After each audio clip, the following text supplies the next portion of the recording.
All right, so Jill is here. I'm going to go ahead and add her to the stream. Welcome, Jill. Hi, Sabby. Good to be with you. It's great to see you again. Yes, I feel like I see you almost every day now on my YouTube, on my Twitter. So just really happy to have you in my life, Sabby. Oh, thank you. Same here. All right, everyone. So, my special guest tonight is Dr. Jill Stein. She's a physician and activist, and she was a former Green Party presidential candidate. Thanks so much, Jill. Thanks for coming on. My honor. Really a pleasure to be with you. I was just listening in on your conversation, which gets me all jazzed up. Okay, so first thing I want to talk to you about is you ran as a third party candidate. And one of the things that I did notice, and we've talked about this at RBN as well, there seemed to be a lack of, I guess, attention for the third party and independent candidates during the 2016 race. And it seemed like there was just this general consensus that, well, if Bernie Sanders doesn't make it, everybody, you have to vote for Hillary Clinton because otherwise we're going to get Donald Trump. And I brought this up recently on a call-in show of mine, and I said, maybe we should have been doing two strategies at the same time. Maybe we should have said, okay, we're going to go for Bernie Sanders, but here's the catch, guys. If Bernie doesn't make it, then all of us are going to shift and we're going to support Jill Stein. And I feel like when it came to, I guess, the media space, I feel like that didn't really happen. Like, so for example, TYT told people, got to vote for Hillary, we're going to get Trump. And I want to hear from you about your experience just running as a third party candidate.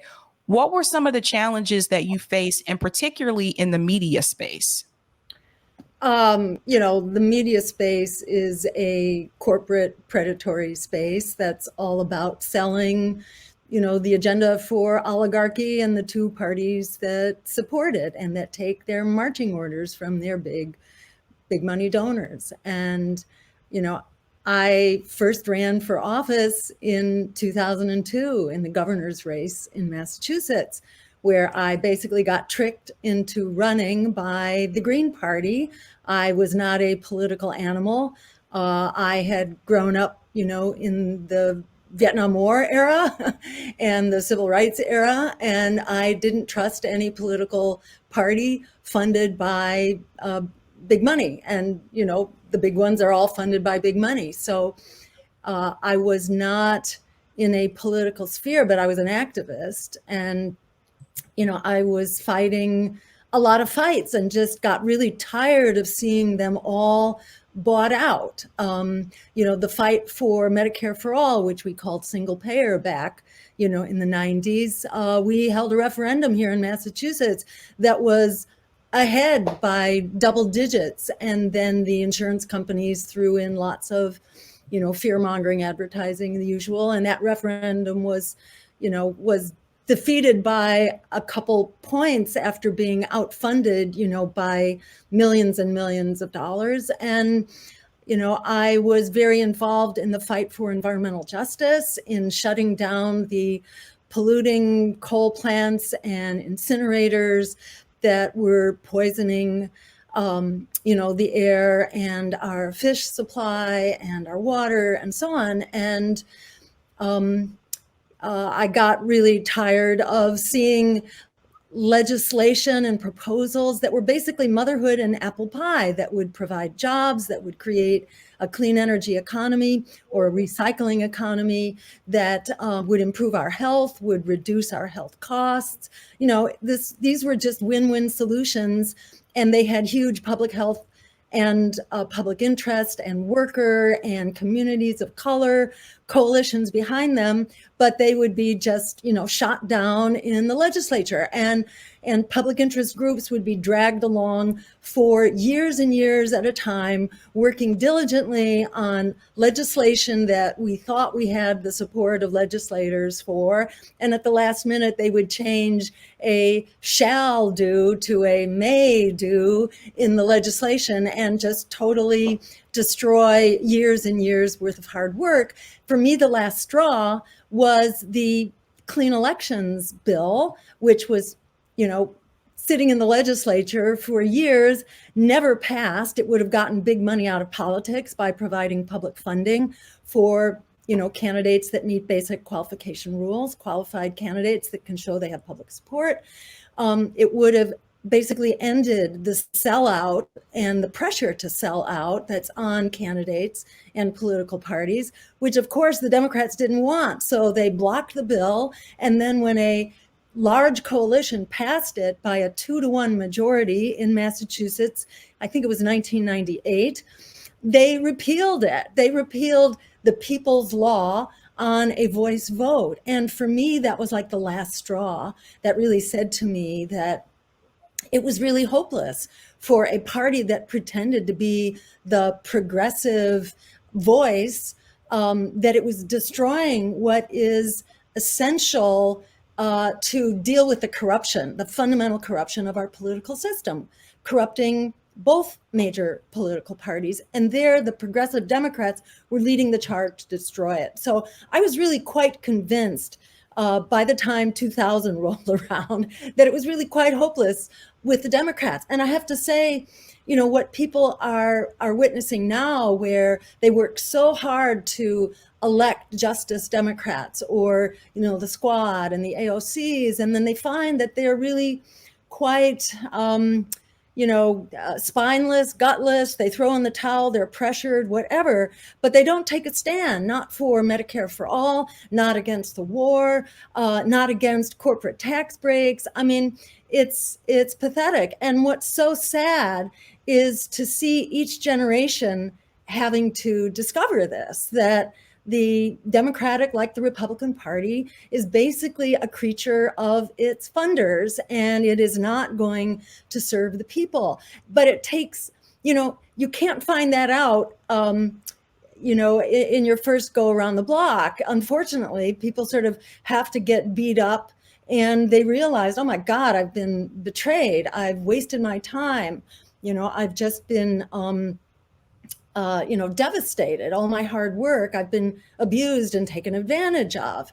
And then often they fade away because there's, it's like a well-kept secret that there are other places to go. And your reference to the media is so important. And I want to give a big shout out to this program and to the Revolutionary Blackout Network in general, because hearing your voices, your many voices that have so much credibility, you cannot be, dismissed as privileged white liberals that are just talking out of your mouth, as people who are really living in the struggle, that have complete integrity and credibility here. You're really walking the walk and you're talking the talk based on that. And I am just so supportive and thankful and grateful to hear your voices every day. And the role played by independent media right now in this discussion is absolutely huge. On bended knee, we are not going to persuade either the corporate media or the people of privilege who are kind of captured by the parties of privilege. We're not going to beg and plead and get them to change their minds. As Frederick Douglass said, power concedes nothing without a demand. It never has and it never will. And the media is such a huge part of that demand. And we're all seeing, how the media is being devastated. The war on Julian Assange was really kind of the declaration of war, starting back in like 2010, when there was essentially an all-out attack on him in every way possible. And he wound up taking refuge in the Ecuadorian embassy, and then finally was seized illegally out of that embassy and thrown in jail, really illegally, for 3 years. And now he's about to be extradited illegally. I haven't yet heard the decision. It was supposed to come today, I think. But we have to fight this no matter what, because sacrificing a free press is, we don't have a democracy without a free press. There's a reason why the First Amendment was the very first, because without a press to really educate and inform the electorate, it's pretty hopeless for the fight for democracy, let alone the fight against the abuses of empire and the lies, corruption, and war crimes committed in our name. So all these struggles go together, and they come together, particularly in the voices of the independent media and the courageous journalists like yourself who dare to stand up. So thank you for that. Thanks so much, Jill. On that same note, in reference to, I'm sure you saw Nina Turner lost her race again this time around. There is something I do want to show you. It's a clip. Now, this is from Jordan Sheraton from Status Quo, and he talks about why the squad decided not to support Nina Turner. And I do want to get your opinion on this. This is not what people elected the squad to do. This is not what people who can't afford to donate donated to or volunteered for. And as Nina Turner said last night, they were threatened. The squad was threatened not to support her. Well, I can tell you, based on a few conversations I've had, and not directly with Nina, Cori Bush and some others were threatened, not physically, but threats. If you support Nina Turner, the Democratic establishment, we're going to be sending out the bat signals to super PACs to go against you in your re-elections. Cori Bush is up for re-election in a tough primary in St. Louis. That if you support Nina Turner, we are going to make sure that big money is against you. You will not have the Congressional Black Caucus endorsement, and we will be coming hard for you. That I know for sure happened. And you want to know something? It's still no excuse not to support Nina Turner. What you do when you're being threatened by corporate villain bullies is you punch back. What any of these squad members should be doing if they're being threatened, that we're going to come after you in this election if you support Nina Turner, blah, blah, blah, is you have your press people contact CNN, MSNBC, hell, Fox News, whatever it is, because they cannot resist. They cannot resist Dem Party fighting. They love that story. Democrat Party disarray. And you say, Congresswoman Bush would like to come on to reveal threats she's getting for the Democratic Party, not to support Nina Turner. You would be called back in 5 minutes. You want to know how I know? Because I worked for these corporate outlets. Okay, so Jill, I want to get your opinion about that. Why? I know he mentioned the threats, but to me, those are related to career advancement, like the super PACs or being able to get reelected, them choosing to put out another candidate against them. I specifically remember AOC saying that she didn't mind if she was a one-term congressperson. So do you think, like, hearing those threats that Jordan mentioned, do you think that's really a good excuse, or do you think that's enough to make them not come out to support Nina Turner? You feel there's something else at play here? I don't know. I don't know what goes on in their mind, and I don't know what they were threatened with. But, this is not this is not child's play.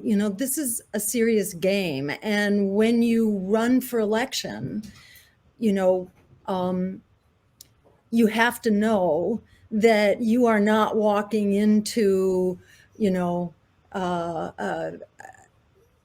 a coffee klatch. You're not walking into something that's benign and innocent. This is our lives are at stake. Our lives are at stake, and by us I mean people who need health care, and people who need a planet, and people who need a job, and and people who need safety in their communities. And that doesn't mean militarized police. Right. And I mean nuclear weapons, that we are more at risk for now than at any time really in the history of the planet. We're having the Cuban the reverse Cuban Missile Crisis on steroids right now in what's going on the border of Russia. This is a very dangerous time, and the stakes are very high. And the people who are running the show are very invested in this game, and they make enormous profits. It's both the Nancy Pelosi's who've become multi-millionaires in office. It's also their corporate sponsors who are, the billionaires, and they want their policies enacted. And, it's like the richer they become, the more entrenched they are, and the more indifferent they are to reasoning and reality. So, the stakes are absolutely as high as they can possibly be. And I don't think you run for office, especially saying that you're going to be fighting for, a people's agenda. You don't do that unless you know you're going to fight, and you know that you are going to get punched and you're going to have to punch back. It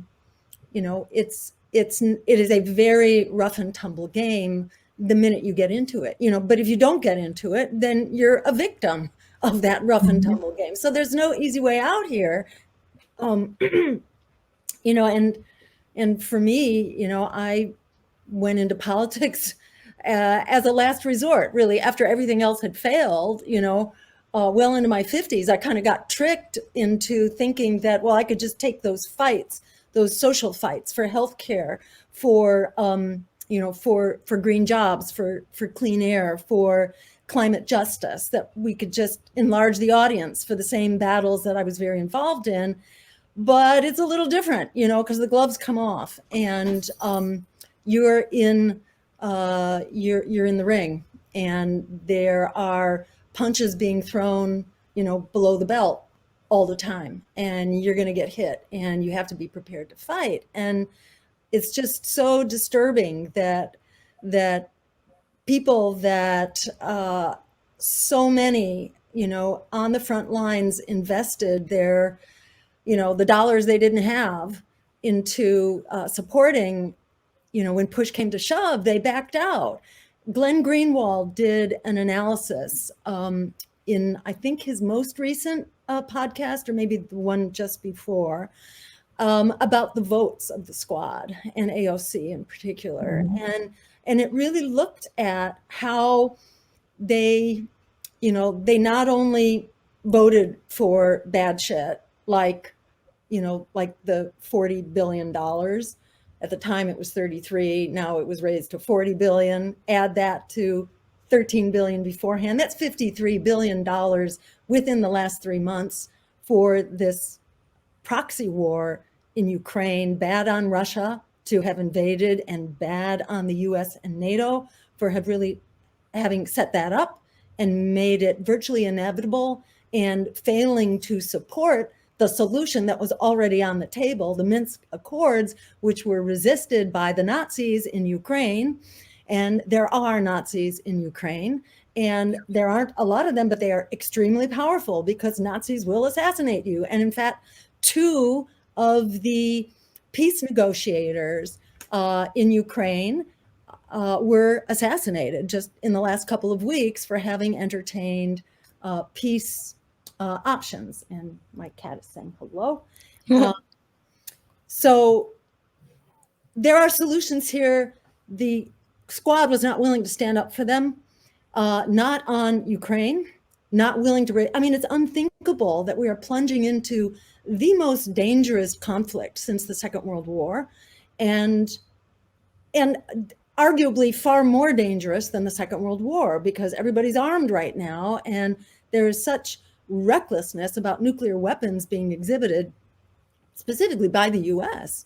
It's as if we had leadership which is brain dead, and we may very well have leadership, in fact, which is literally brain dead.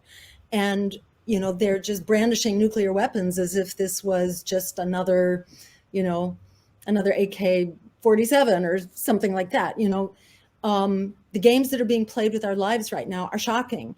The squad, they failed to stand up on force the vote and things like that, but they also changed their votes in order to protect the democratic power structure. I don't remember whether it was the Iron Dome for Israel, or there was a third vote where they had, it really counted. And which one was it? It was the squad. The $2 billion for the Capitol Police.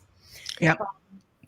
And there was one of those where their votes actually made the difference. So they pulled back their votes, which had previously been announced, so that the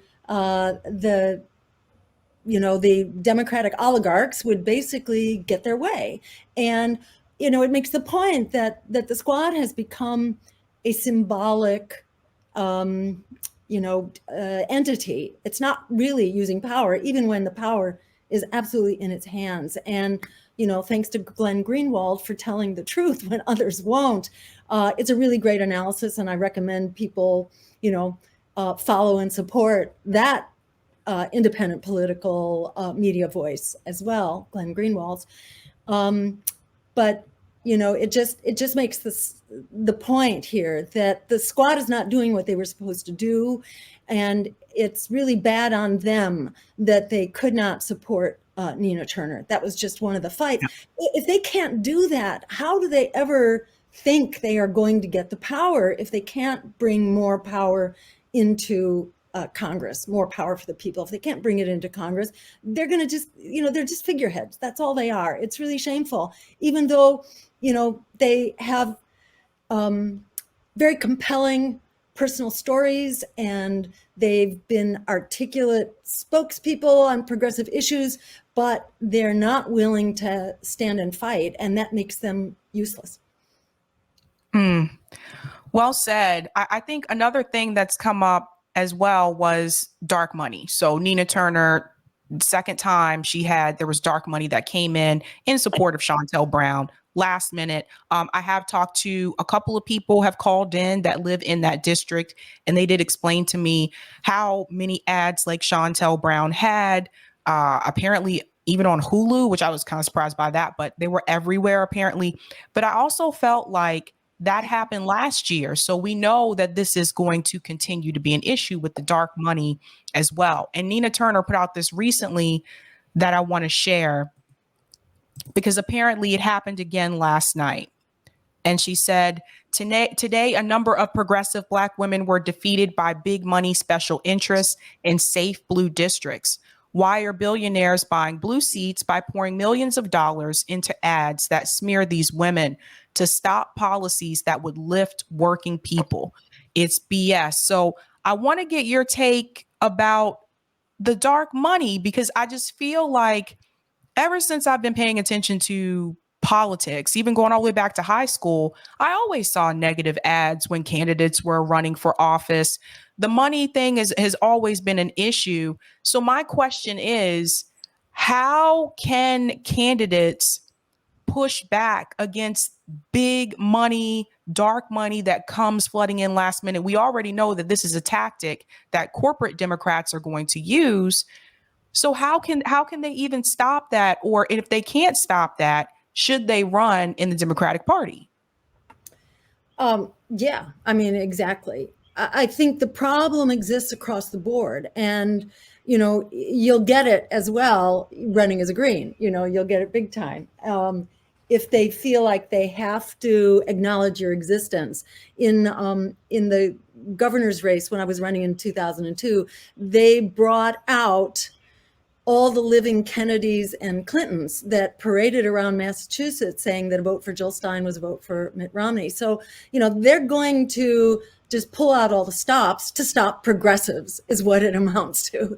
And to my mind, it's and they've been doing this for so many decades, and it goes way before I had, an experience of political life whatsoever. I mean, you can take this back to the 1960s and 70s, certainly, and before as well. But that's kind of like as far as my history goes, my political history.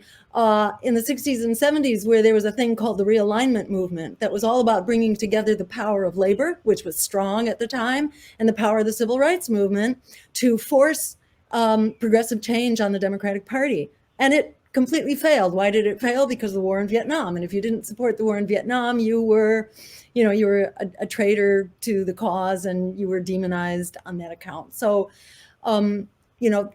this has been going on forever, that they will pull out all the stops in order to stop you. The reason I, run as not as a Democrat, and I've been asked to run as a Democrat, and I always said no, because, I guess, I never had career aspirations. I was never out to win an office. I'm really out to save the lives of our children, so that they're not going to be obliterated by mushroom clouds and climate collapse, and an economy that has no room for them.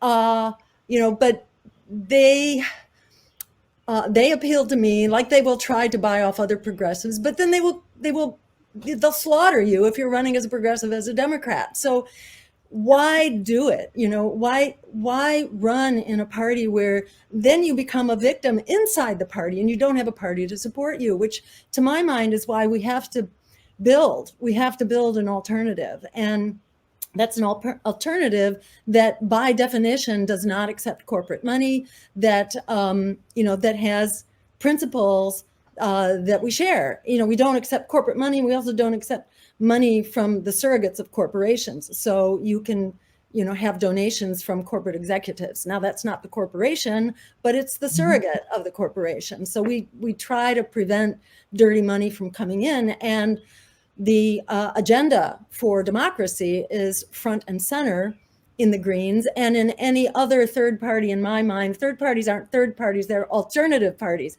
And you're not an alternative if, like some of the so-called third parties, you're running on big money and you're running on corporate money. So at least you want to be building. And if we don't start somewhere, we're never going to get there. And so we have to start by both challenging corrupt power and by building an alternative based on political integrity and the power of people. Speaking of alternative, I want to get your opinion about Movement for a People's Party. Some people feel that MPP and the Green Party should have merged together so they can have a larger base and not divide the vote. Some people are, still support MPP. They've had a lot of controversy recently, internal issues. What is your opinion about, this organization that is under Nick Brana, where they're trying to create a populist organization and bring people from the right and the left, worker-led organization? How do you feel about that? Do you feel that it's okay to try to go with, now granted, I think they're only on the ballot in Florida and Virginia at this time, to go with that alternative, or should people continue with the Green Party and try to build up the Green Party? Well, I have a conflict of interest in this conversation. I'm all for the Green Party, and I've been very involved in trying to help build it over a couple of decades. At the same time, I've been very involved in trying to build coalitions of alternative parties. And, this goes back to at least 2014, when the Greens were working closely with some of the socialist parties, in particular the ISO, the International Socialist Organization. We did a lot of climate work together. We did a lot of organizing, and out of that grew what was called Left Elect, which was an effort to bring together the independent parties of the left and build a coalition that could work together. We weren't out to stop anyone. We had differences, but we also had an awful lot in common. And the differences are more about how the organizations work and the rules of administrative rules. And I don't think anybody has the perfect solution for that. I think we have a lot to share and to learn from each other. And we were in the process of building that in 2015 and 2016. And then the Sanders campaign came along and everybody just ran into the Sanders campaign, and that was the end of that. And then he ran again, in 2020. Now that people have sort of been there and done that, I think there's real interest in building synergy, building collaboration, beginning to explore how do we work together. And unfortunately, that's never the approach that we got from Nick. And I had been in conversation with Nick ever since 2016, and we did a number of events together and stuff like that. But I always heard from him that he was looking to basically stop the Greens and start up MPP because they would have a better name, is kind of what it came down to. Better name, that the name of the Greens was sort of all washed up because everybody knows that green is kind of passé. Well, I'm not so sure in the age of climate change that that's the case. And, you know, the Green Party is very much about social and economic justice and racial justice, every bit as much as about climate justice. So that argument never quite resonated with me. And I would witness every couple of years, the MPP crew would turn over because the leadership was not easy, I think, for people to work with. But that's true of a lot of small parties, you know.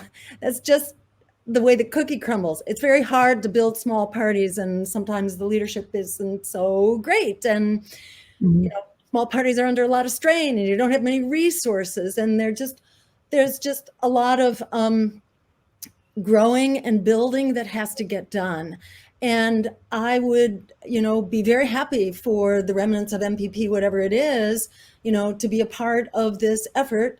Let's build, without saying that we're trying to destroy anybody else.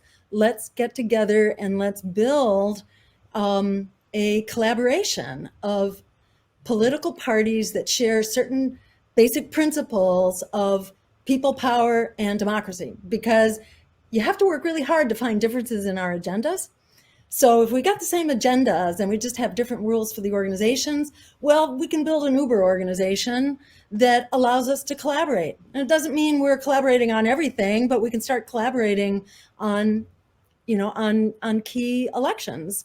And then we can change the rules of the game, you know, to begin to focus on helping to pass ranked choice voting in various states or at the federal level, to get big money out of politics, to ensure that voter suppression is not, you know, the Democrats have a very good democracy agenda, but it notably leaves out the right to vote for who you want. The right to vote is absolutely critical, but it has to be accompanied by the right to vote for who you want, because if you're just voting for people who've been pre-selected by the money primary, it doesn't really do you any good. It's just kind of a, you know, it's a placeholder. It's a pretense.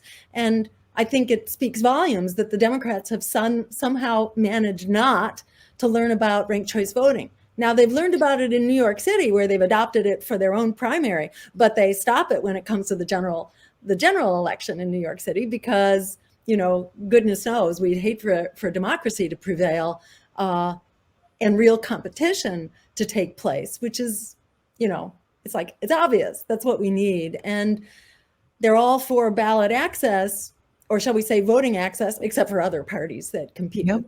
So yeah, there are a lot of specifics that we could be collaborating on with other political parties that are truly people powered. And time's a wasting. You know, I think we need to get down to this as quickly as possible. Agreed. One of the things that's come up recently is there seems to be a difference of opinion over strategy. And so those of us at RBN, we're trying to motivate people to try to change the strategy because of what we've seen happen with the squad, because we've seen the money, we've seen how the Democratic Party pretty much kind of selects like who they want in, right? So the Progressive Caucus made it very clear they didn't want Nina Turner. So did the Congressional Black Caucus say they didn't want Nina Turner. So we've been telling people that we think we need to change the 80-20 rule. So we've been doing 80% electoral politics, maybe 20% direct action mutual aid. And we're asking people to switch that to do 80% direct action and mutual aid and 20% electoral politics. And for some other reason, there's been kind of like this podcast tour of now we're called nihilists or nihilists. I forget how they pronounce it. Because some people hear that and they hear that, oh, we just want to give up and not do anything. And it's not that we don't want to do anything. We just want to do a different strategy. And I think we want more people to be encouraged to vote independent and Green Party, like for third party candidates. And for whatever reason, like even within like this left independent media space, that is looked down upon. That's seen as like defeatism. And I don't know why that is, but I want to talk to you about strategy, because this is how I look at it. If the Democratic Party is owned by Wall Street, same with the Republican Party, and we've seen what has happened to the progressive candidates that go into this party, they don't get to push the other corporate Democrats left, right? Like they're not in charge there.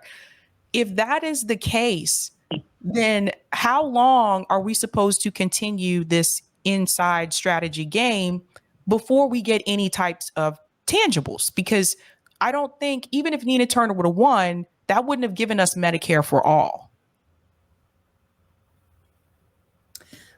You know, all politics is local, you know, and I think your choices are local, and it depends entirely on kind of what are the options on the table. I think it's nuts to put energy into political campaigns that haven't given you a really compelling reason to support them.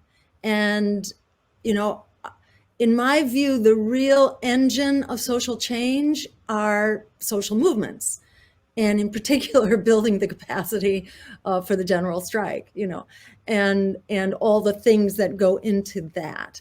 And anybody, you know, I strongly agree with kind of the Shama Sawant approach, which is that you have to be in the community, working on the community stuff before you ask for anybody's vote. And I don't buy at all the image of the professional politician or people who grew up thinking, I want to be a politician, or I want to be a senator, or I want to be president. You know, to my mind, that's kind of a disqualification for actually serving in the office. If there's an element of your kind of like professional, personal status and goals, you know, to me, in my mind, that's like a good sign of someone who's not really going to be serving public needs. So you know, whether it's 2080 or 1090 or 199 or the other way around, I think it really depends on whether there's a compelling,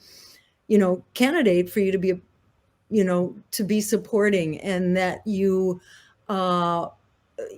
really feel in complete community with. So it's not about supporting a politician or an election separate from your social movements. I think they really have to be, you know, just joined at the hip.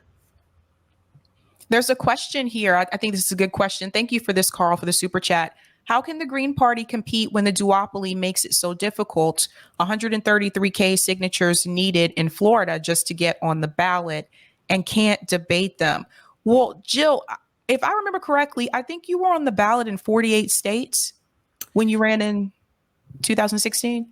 It was approximately that number. That included some where we were a write-in, but you know, we were close to that number. It might have been 45 or so being, you know, completely bona fide on the ballot. And, you know, there are some that are extremely tough. I don't remember Florida offhand, to tell you the truth. Maybe somebody who's in Florida can tell us whether we were on the ballot there or not. But yeah, there are some states that are absolutely prohibitive. There are some very good attorneys, and I want to give a shout out to the Center for Competitive Democracy and Oliver Hall, who is kind of leading the charge there. He's also our attorney in our fight with the Federal Election Commission. You know, just the playing field is so tilted against people power in every way imaginable. Yeah, it's really hard. And then media will try to lock you out. That's why, you know, I think it's really important to aim at a grassroots level, at the level of, you know, state rep or municipal offices, where you don't even have to have ballot access for most. You know, you don't have to be a political party that has ballot access, and you don't even have to run with a political party. Although I think it's important to be building a political party, even if it's not like a ballot line for a city or town office. There are just lots of ways that that we can fight where the tables aren't quite so turned against us. And I think being networked, this is where that kind of broad coalition of progressive independent parties comes into play, because it's not just to push a presidential candidate across the finish line. Long before we get there, we got to get people, independent, progressive candidates. And I mean independent, because there have been some progressives elected, again, inside of the Democratic machine, where they're going to get shut down. I think it's really important to get progressive independents, not only into city council. And the Greens had a terrific city councilor in Minneapolis, Cam Gordon, for, I don't know, maybe 10 years. He just lost a re-election, but I think he's going to come back at some level.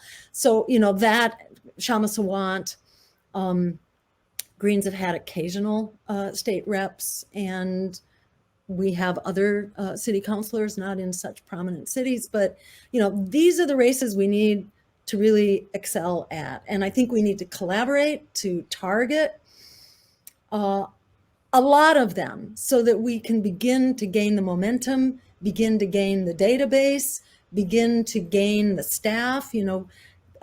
It's hard to run large campaigns if you're not really trained up in it as staff, as well as candidates, but the staff are prohibited from working outside of the Democratic Party, or they will basically lose their access to Democratic candidates. So, the noose is there, just tugging very tightly in all dimensions of the system. So we have to build experience together from the ground up. And I think we can do that. Do you think that Bernie Sanders has hinted at possibly running again? I have my opinion on that, but do you think that Bernie Sanders should run again in 2024? I think he should consider running as an independent, as a progressive independent, maybe even running with Nina Turner, or someone else. I think Nina Turner should also, and I know she's been asked the question. I heard her asked on Katie Halper, and she declined to answer the question. I'm glad to say she didn't knee jerk to say, I remain a loyal Democrat. She's going to be vilified for that. I mean, she's already been vilified because she appeared at an event with me at the DNC, the Democratic National Convention in 2016. We were both at an event sort of promoting people power. And because she was on the platform with me, because I had asked her to consider running as a running mate for, vice president as part of a team. And because she didn't go screaming in opposition to that, and never tried to hide that fact. I have respect for where she's coming from, and she's paid a big price not to have been a kind of a machine candidate and a Democratic Party robot. She's paid a huge price, and she's been completely torn to shreds for it. I respect her a lot. And I would love for her to, be open to a conversation about running as an independent. I hear you. There was a discussion with her recently with Ryan Grimm on Rising. And one of the things that she mentioned was that she was told that she was not the right kind of Democrat. That's why the Congressional Black Caucus decided to endorse Shontel Brown over her. And so basically she can't be bought. Basically she's not corporate.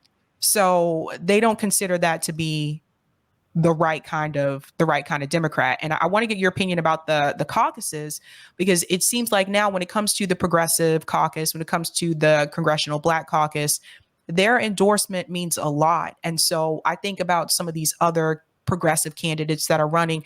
If they do not get that endorsement come the general election, is the same thing going to happen to them like it happened to Nina Turner? And I also want to add, right now, you have Nancy Pelosi and Jim Clyburn choosing to endorse Henry Cuellar, who is anti-choice when it comes to abortion over Jessica Cisneros, who is the progressive candidate. And at the same time, they're telling people we have to codify Roe v. Wade, even though they had years to do this. I can go into a whole dialogue about that. They had plenty of time to do that. But there's just a lot of hypocrisy. And I feel like the Democratic Party has found a way to try to stop progressives from winning. I think when AOC and Ayanna Pressley and Rashida Tlaib and Ilhan Omar, that first wave that went through when they won, I feel like that wasn't really supposed to happen. And I don't think they really thought that AOC was going to beat, Crowley. And she did. And I feel like since then, the party has like adjusted and they've figured out a way. Let's figure out a way to stop them so that we don't get more of them in. And, truth to tell, they've been doing this for a long time. You can go back to Dennis Kucinich, who was kept off of the debate stage. This is, going back 2016, maybe even before, where he was the wrong kind of Democrat. George McGovern, who got the Democratic Party nomination, he was the wrong kind of Democrat. And when he got the nomination, that's when the DNC went in and basically commandeered the whole nomination process and created the superdelegates so that you wouldn't get the nomination of a truly people-powered progressive candidate for the office ever again. The party, you can go back to FDR's final nomination in Chicago, where his running mate was going to be the very progressive VP. I'm forgetting his name at the moment. But that was totally rigged. And they actually shut off the nominating microphone and declared a fire emergency in order to evacuate the convention and prevent the nomination of the progressive vice president, because it was understood that FDR was not long for this world. And instead of getting, a really inspired, people-powered progressive socialist, instead, we got Harry Truman and the atom bomb, and the Cold War, and history completely reversed the direction that it was going in at that time. So the Democrats will pull out all the stops. They always have. And, it's just foolish to think that we're, going to somehow figure our way around this. This is just what they do. And the Democratic Progressive Caucus and the Black Caucus, they're just continuing to exercise the Democratic Party playbook. So it's really important, I think, for us to just draw a line in the sand and start building something. Because if you just run a progressive campaign inside the Democratic Party and you get defeated, or like, say, Paula Jean Swearingen, who ran against Manchin in West Virginia, she was just totally shut out. She was a progressive pro-choice candidate, but the Democratic Party machine made sure that an anti-choice candidate, who's not only anti-choice, he's really anti-everything related to the Democrats' progressive agenda, and the machine does whatever it takes to ensure that the Democratic Party can do no more than just fundraise and fearmonger based on their agenda. But they ensure that they do not have the votes, no matter how many reps they have in Congress or the Senate.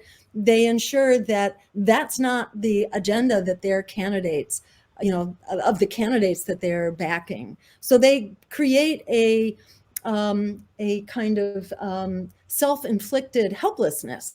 It's an engineered kind of helplessness, so that they are helpless to actually enact their agenda. And so running inside of that machine, it's like it's a sandcastle, and it will just completely get washed down at the end of that race. However, if you are running in an independent political party as a progressive, you're not, it's not over at the end of that race, and you've advanced database, your donor base, your your catalog of skills for for your campaign managers and your treasurers, and just all the things that you need to learn how to do as a party if you are going to be able to run candidates.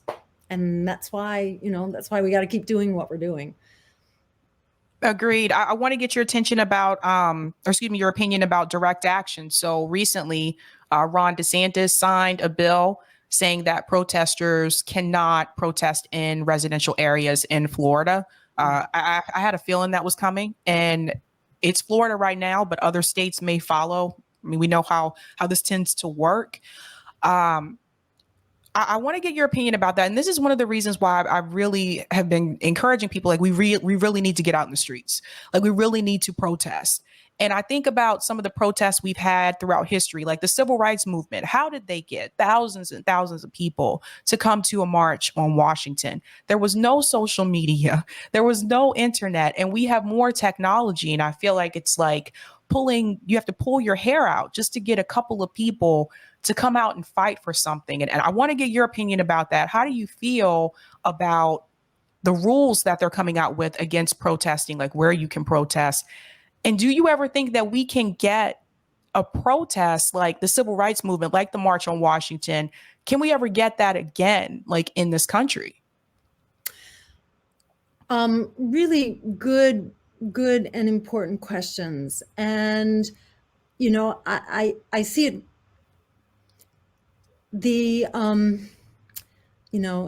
When people are really oppressed and battered and hungry and unhoused and in debt and desperate, you can't stop an uprising. You totally can't. And, we have a First Amendment for very good reason. We have a First Amendment which is not supposed to depend on where you can exercise it. We don't have just free speech zones. There are not supposed to be cordoned off areas where you are allowed to protest, where you are allowed to seek redress of grievances, where you are allowed to freely speak and to criticize entrenched power. This is a basic right. This is a right that our country was founded on. The whole concept of democracy is really founded on the rights of free speech, the right to protest, freedom of the press. These are all wrapped into the First Amendment for good reason. This comes first. So this right is very much under attack. The attack on Julian Assange and on the free press, and the silence of the lapdog press, the careerist press. Their silence about this emergency speaks volumes and is really a big part of the emergency. And it's not only our freedom of speech and freedom of the press that's under attack, it's very much the freedom of protest. Not only the likes of the DeSantis bill that says you can protest if you're in the right place. We're going to limit places for the exercise of your First Amendment rights. There are draconian laws that are being written now all over the country, and there are about 34 of them at the last I looked that have been passed, that charge outrageous fines, and you can be thrown in jail for 10 years for protesting on a sidewalk or for protesting on the street, or if your protest blocks traffic, then drivers have a right to mow you down and terminate you. The attack on our right to protest is part of our state of emergency that our democracy is facing. There's actually a website called, I think, Protest Law Tracker. And now when you think about going out to protest, you have to know what the laws are in that state, and they are very different from state to state. In Massachusetts, where I live, they're pretty good. We we held our demo on Earth Day, and we were able to freely, march down to Copley Square from Park Street Station without a permit. And in fact, the police, I think that we encountered were actually very friendly and helped us, deal with traffic. But in many states, you would be arrested for that, or, and beat up, and, you'd have gas sprayed on you, and, and a baton on your head. So this is part of that attack. At the same time, it's really important that we not just relinquish this right. I think it's very important, as you're saying, we need to be able to get out in the street. We need to be able to protest. I think we need to be able to withhold our support as well, by, withholding labor in particular. The climate movement, the youth climate movement really has the right idea in the climate march and the climate strikes, and Amazon, and and Starbucks, and that is spreading now, to Targets and many other large, huge employers, where employees, workers can begin to really exercise the power of workers to, to really stop the wheels of destruction, economic, climate, military destruction, from grinding us all down. And it's really important that we be working in coalition. You and I were just part of this Earth Day rally for people, planet, and peace over profit that was really promoting this idea that, on Earth Day, we got to talk about the climate collapse, but there are many other imminent forms of collapse that we are facing, and which are also an immediate threat to life on the planet. And they all should be acknowledged, not only on Earth Day, but really our fight needs to overcome the barriers that divide us, because divided and conquered, we go nowhere. But when we come together as 1,000 movements who've been really artificially separated, then we really are an unstoppable whole. So we do need to work together. The social movements are incredible and essential. We need to be out there together.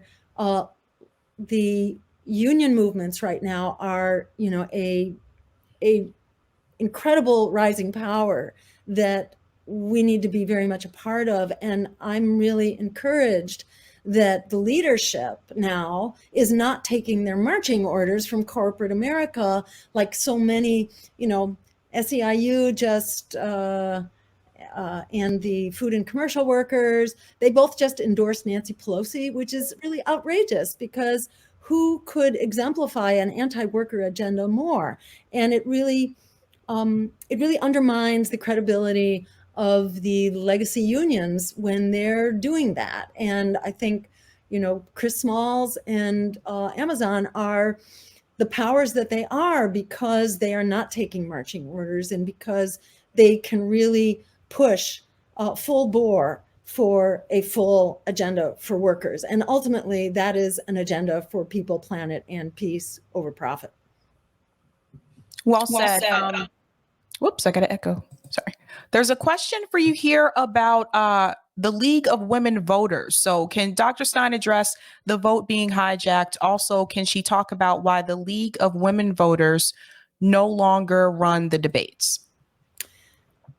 The League of Women Voters was thrown out in, I believe, the 1970s. I don't remember who. It was probably the Republicans at the time, although I don't remember specifically. But the League of Women Voters had done a pretty good job of administering the debates and allowing some third-party candidates to be a part of those debates. And then when whichever party it was decided they did not want to face their competition, and I think it was the rules that the League of Women Voters was also using to ensure that the parties could not control the moderators, could not dictate the questions. They couldn't basically rig the debates. They wanted to be able to rig the debates, and the League of Women Voters wouldn't let them. And so, the rest is history. And the debates are now controlled by a corporation, a private corporation run by the Democratic and Republican parties. So it is a complete farce. And, restoring real debates is really critical, and we should insist on that, and begin to create our own debate forums that the Democrats and Republicans can attend if they like, and if they don't, it's their own bad luck. And all of this really depends on us developing a vibrant independent media, and as we are attempting to do. And the other question there about the vote being hijacked, we just see that over and over again. It's the rule, it's not the exception, except in the occasional cases where the Democrats or the Republicans aren't paying attention. But if they see a real threat coming along, they will, do their best to absolutely, pummel it. And, that just makes it all the more important that we not allow them to be running the show. All right, I have one more question for you, and this one's about Jesse Ventura. I have to ask it. Do you think, looking back on it, Jesse Ventura had 18% approval in a poll if he decided to run as the Green Party candidate for president for 2020? Do you think if Jesse Ventura would have ran, do you think that this would have made a difference in the election? That's, I don't have, I don't have a specific opinion about that. I think, there are things that Jesse stands for that are completely within the Green Party agenda and that are Green Party priorities. Could he have gotten the support of the Greens? I know there were people who were advocating for him, and there was not a lot of support from what I could see. The Greens, for better or for worse, tend to support homegrown candidates as opposed to names that are coming in from outside of the party. Okay. And, could Jesse become a part of the party, and sort of build towards that? That might be a route that would have more prospects for success, possibly.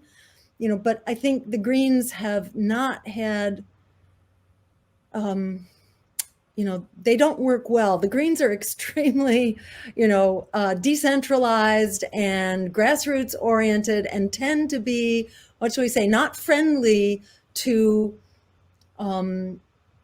figures that are celebrities in one way or another. And you have to really go to great lengths to build trust with them before they will support you, like many grassroots groups. So I think that would have been something to overcome. But can that be overcome? I would think so. Yes, if there were, Greens who wanted to make that happen, they would need to build towards it. Not, you don't have great success with Greens if you're saying, hey, I'm a candidate, come and support me. It's more got to be, I share your agenda and I'm a part of this cause, and let's work together to make it happen, without having a specific vested interest in, in a specific leadership role for yourself. Awesome. Jill, thank you so much for taking the time to come on. I really look forward to what's to come politically this year. I hope that people really wake up this year and just see the Democratic Party for what it is. Hopefully we will see this during the midterms and hopefully in 2024 too. But I'm really trying to encourage people to vote independent or third party going forward. So thank you so much. It's great to have your voice in the mix and all of the Revolutionary Blackout Network. So thank you so much. I feel like it's a whole different ball game with your voices at the helm. So keep it up. Thank you. Thank you. Talk to you later. Bye.